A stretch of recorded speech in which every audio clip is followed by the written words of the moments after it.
শুধু টাকা রোজগারের ফিকির। দেশে থাইকা পারো নইলে বিদেশ গিয়া পারো, কোনো না কোনো ভাবে পয়সা রোজগার করো।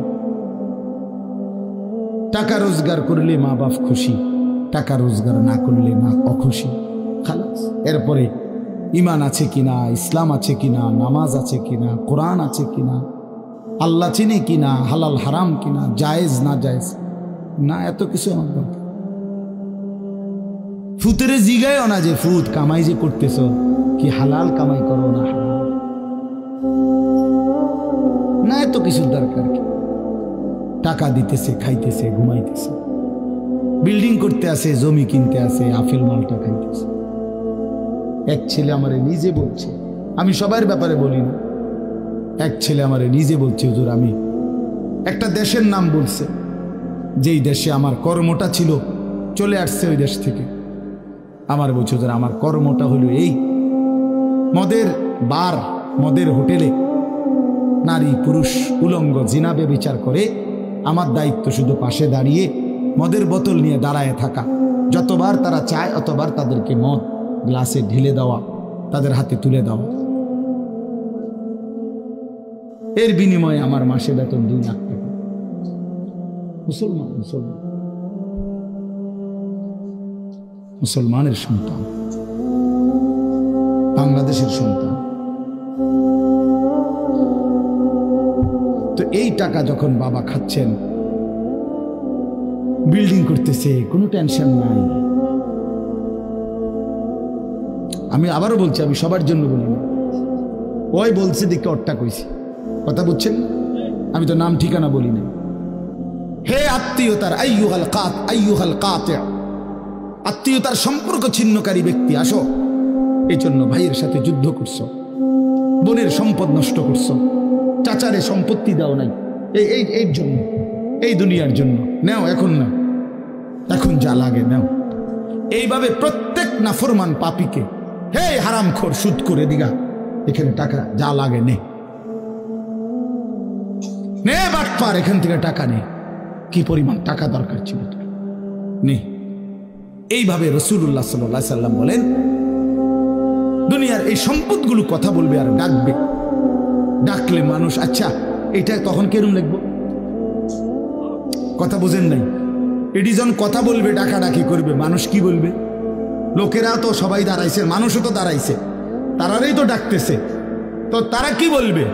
ওয়াকালাল ইনসানু মা লাহা, আল্লাহ নিজেই বলতেছে, লোকেরা তখন মানুষগুলো বলবে মা লাহা, এটা কি হলো, আরে এটা কি কারবার, এগুলো কথা বলে কেমনে, এগুলো কি কয়, এরা আমারে চিনলো কেমনে, আমি যে সিটার,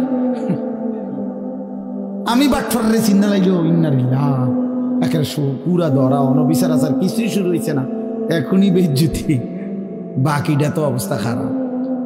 মানে অর্থাৎ মানুষগুলো অবাক হয়ে বলবে মা লাহা, কি হলো জমিনে, কি হলো এগুলোর, এরা এমন করছে কেন, এরা কথা বলছে কেন? আল্লাহ বলেন ইয়াউমাইদিন তুহাদ্দিসু আখবারাহা, আল্লাহ তাআলা বলেন বান্দা হে কি দেখছো হবে, এই মাত্র দেখলা স্বর্ণ রূপ্য টাকা পয়সা কথা বলে, এখন না দেখবা আসল খেলাটা।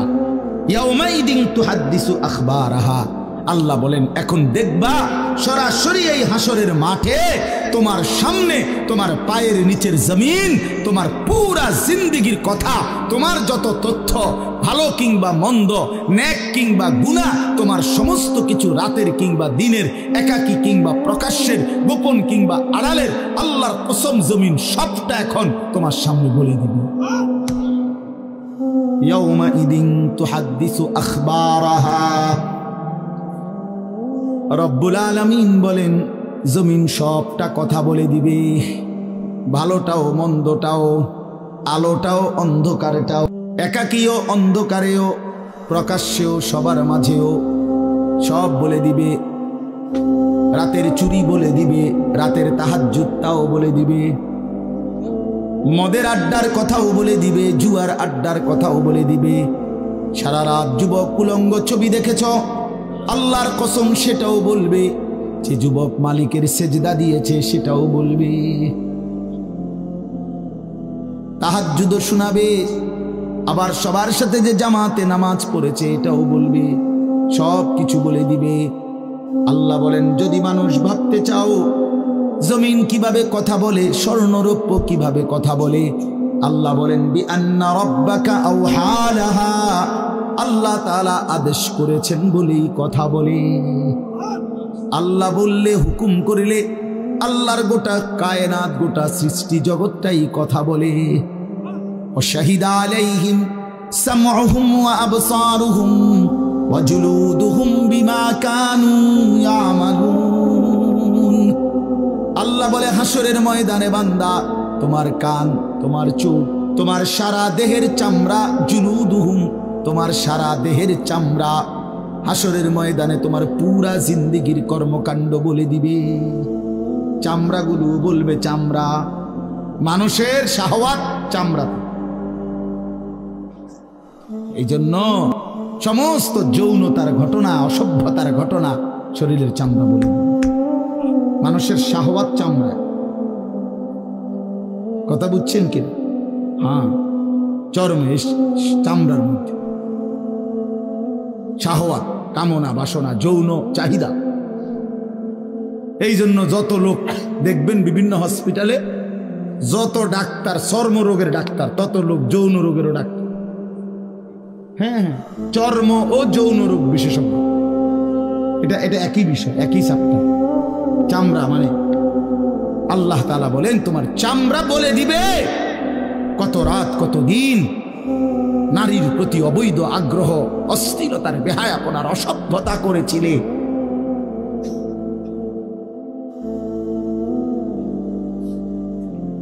হায় হায়। এজন্য নওজোয়ান ছেলে, তোমরা সবাই ভাই কষ্ট করে বসো। যে পাশে দাঁড়িয়ে আছো, আল্লাহর ওয়াস্তে বসো। কষ্ট হলেও বসো ভাই, বসে শুনলে বরকত হবে। মোবাইলটা হাতের যাদের, এটা বন্ধ করে দাও। হাতে ধরা যেই মোবাইলগুলো, এগুলো বন্ধ করে দাও ভাই, এগুলো নামায় ফেলো। আমাদের চেহারার দিকে তাকাইয়া আল্লাহর কথা মনোযোগ দিয়ে শুনলে লাভ হবে। আসলে বাস্তবতা হলো, প্রতিটা আয়োজন কষ্টের আয়োজন। এক একটা মাহফিলের মধ্যে অনেক মেহনত করতে হয়। 2 টাকা, 10 টাকা, 20 টাকা, 50 টাকা একত্র করেই এরপর একটা মাহফিল। এক মুঠে কেউ টাকা দেয় না, অনেক জনের কাছ থেকে বারবার গিয়ে কষ্ট করে নিয়ে সবাই মিলে মিশে একটা মাহফিল। প্যান্ডেল, মাইক, পোস্টার, হ্যান্ডবিল, বক্তা, দাওয়াত দেওয়া, ঠিকমতো আসা, মেহমানদারি, আপ্যায়ন, সব মিলাইয়া অনেক কিছু, অনেক কাজ থাকে, অনেক পেরেশানি। আমার মাদ্রাসায় আগামী 14 ডিসেম্বর মাহফিল। তো গত 1 মাস থেকেই এই পরিকল্পনা, এটা হবে কোথায়, ওইটা হবে কোথায়, বক্তা বসবে কোথায়, শ্রোতা বসবে কোথায়, প্যান্ডেল হইলে কোন দিক দিয়া, এই কত কিছু যে লিখছি আমরা। তো এতে বোঝা যায় যে অনেক কিছু। এই সবটুকু কষ্ট করে যদি শুধু কেবল আসলাম আর গেলাম, কিছুই শুনলাম না, বুঝলাম না, কিছু গ্রহণ করলাম না, তো কি লাভ হলো ভাই?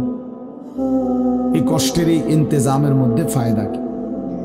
এই জুয়েল, ওর কথা বারবার আমার কাছে বলছে। মাঝখানে আমি গত বছরে খুব সম্ভব ডেট দিতে পারি না, তো আবদার ছিল, আমি এবছর বলছিলাম যে ডেট মিলাই দেব, তো দেওয়া হয়েছে। আসলে সবাইরই ব্যস্ততা, সবাই কষ্ট করেই ইন্তজাম করতে হয়েছে।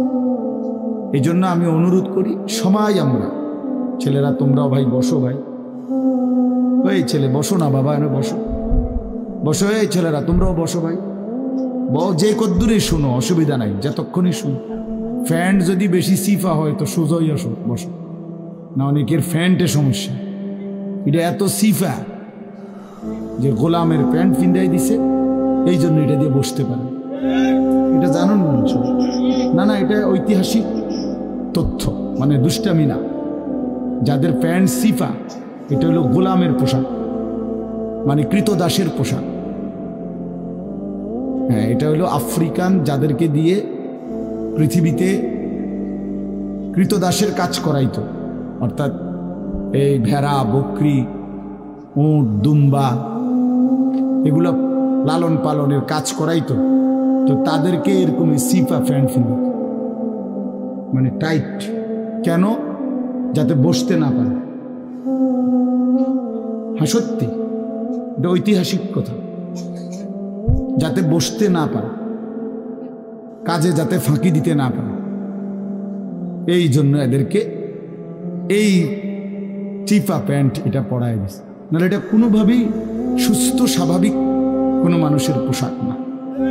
সামান্যতম সুস্থতা আছে যার ভিতরে, সে এত টাইট এটা পরে কিভাবে? তারা হাঁটে কেমনে, বসে কেমনে, পেশাব পায়খানার জরুরত আছে মানুষের, তাইলে এটা পড়া মানে দাঁড়াইয়া প্রস্রাব করা ছাড়া তো অন্য কোনো সিস্টেম নেই। নাহলে এটা সে কিভাবে বুঝবে? তাইলে এত কষ্ট করে মানুষের পোশাক আল্লাহ তাআলা নাজিল করেছে। ইয়া বনি আদমা কদ আনজালনা আলাইকুম লিবাসান, কোরআন শরীফে আছে। আল্লাহ বলেন, হে বনি আদম, আমি আল্লাহই তোমাদের উপরে পোশাক নাজিল করেছি। পোশাক আল্লাহর দেওয়া। এই যে মানুষ পোশাক পরার এই অনুভূতি, এটা আল্লাহর দেওয়া। আদম আলাইহিস সালামকে আল্লাহ তাআলা সৃষ্টি করে পোশাক ছাড়া পেশ করে নাই ফেরেশতাদের সামনে।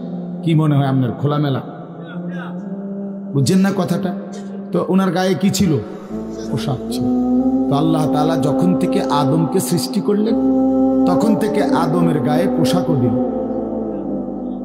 সেই থেকেই পোশাক।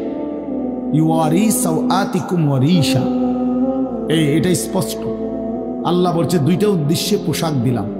এক, এটা তোমাদের লজ্জা ঢেকে দিবে, আর ওয়ারিশা, এটা তোমাদের সৌন্দর্যের উপকরণ হবে। তাহলে এটার মধ্যে একটা আর্ট আছে, সৌন্দর্য আছে। এটা লজ্জা ঢাকবে। এখন যদি লজ্জাই না ঢাকে, এটা যদি সতরই না ঢাকে, তো এটা হলো কি? আল্লামা তকি উসমানী দামাত বারাকাতুহুমুল আলিয়া হযরত বলছেন যে কোনো মানুষের, পুরুষের সতর কোমর থেকে নিয়ে, নাভি থেকে নিয়ে হাঁটু, এটুকু জায়গা এভাবে ঢাকতে হবে। একে তো মোটা হইতে হবে কাপড়, যাতে করে পাতলার কারণে চামড়া দেখা না যায়। আরেকটা হলো এতটুকু ঢিলে ঢালা হইতে হবে, যাতে করে এতটা টাইট হইয়া না লাগে, যেন অঙ্গ প্রত্যঙ্গ, রান, পিছনের অংশ কার কেমন এটা বোঝা না যায়। স্বাভাবিক যেন ঢিলে ঢালা হয়, নাই তো এটা কি হয় না, পোশাক হয়। একবারে শরীর সাইজ কাইটা বানানো, এটা কোনোভাবেই সৌন্দর্য না। এই জন্য এটা একটা গুরুত্বপূর্ণ বিষয়। এটা বলে অনেক সময় অনেকেরই দেখি, এই বেচারা আমাদের সাথেও কোনো সময় দেখা করতে আসলে মাদ্রাসায়, মনে করেন মাহফিলে দাওয়াত দিতে আসছে অথবা এমনি দেখা করতে, তো আমাদের তো নিচে বসতে হয়, চেয়ার টেবিল নাই। তো এই নিচে বসতে কইলে আর বই তারা এটারে টানতে টানতে ফ্যান্ট জান শেষ। বেচারা নিজেও কষ্টে প্যারেশানিতে পড়ে, আমরাও প্যারেশানিতে পড়ি। এই জন্য স্বাভাবিক ঢিলে ঢালা পোশাক পরা উচিত, একটু যেন করে চলতে ফিরতে আরাম হয়। ভাই তোমরা বসতে না, তোরা এখান চলে যাও, বেটা অপদার্থ কোথাকার, যাও এখান থেকে বেটা, হ্যাঁ যাও। তোমার মতো দু চারজন শ্রোতা না হলে কি ফালতু কোথাকার। এতবার বললাম, এটা বসতে ক্ষতি কি? আল্লাহর কথা বসে শুনতে হয়। এটা এতবার একটা কথা বলতেছি, এটা যদি গুরুত্ব না হয় তো এটা কি হলো? আমরা বলেন, আল্লাহর কথা বসে শুনতে হয়। এটা তো একটা সার্কাস না, কি বলেন? এটা কি একটা সার্কাস? তাইলে কোরআন শরীফে আছে এটা। মুসা আলাইহিস সালামকে আল্লাহ তাআলা তুর পাহাড়ে জুতা খুলতে বললেন কেন? জুতা খুলে বসবার জন্য। আল্লাহর কথা বসে শুনতে হয়, জুতা খুলে শুনতে হয়, তাইলে নিজের মধ্যে পরিবর্তন আসে। আদব ছাড়া এলেম হয় না। কোরআন সুন্নাহর যে জ্ঞান, এই জ্ঞানের জন্য আদব জরুরি। অন্য পড়ার জন্য এটা এতটা জরুরি। বাংলা, অঙ্ক, ইংরেজি, পদার্থ, জীববিজ্ঞান পড়ার জন্য পেশাব করে ফানি লন লাগে না, বুঝেন না কথা? দাঁড়াইয়া বসুক, বসে পড়ুক, বসে পেশাব করুক, এতে কোনো অসুবিধা নেই। কিন্তু আল্লাহর কোরআন পড়বার জন্য, রাসূলুল্লাহ সাল্লাল্লাহু আলাইহি সাল্লামের সুন্নাহ পড়বার জন্য প্রস্রাব করে ঢিলা নিতে হয়, টয়লেট পেপার ব্যবহার করতে হয়, পানি ব্যবহার করতে হয়। পবিত্র হইতে হয়।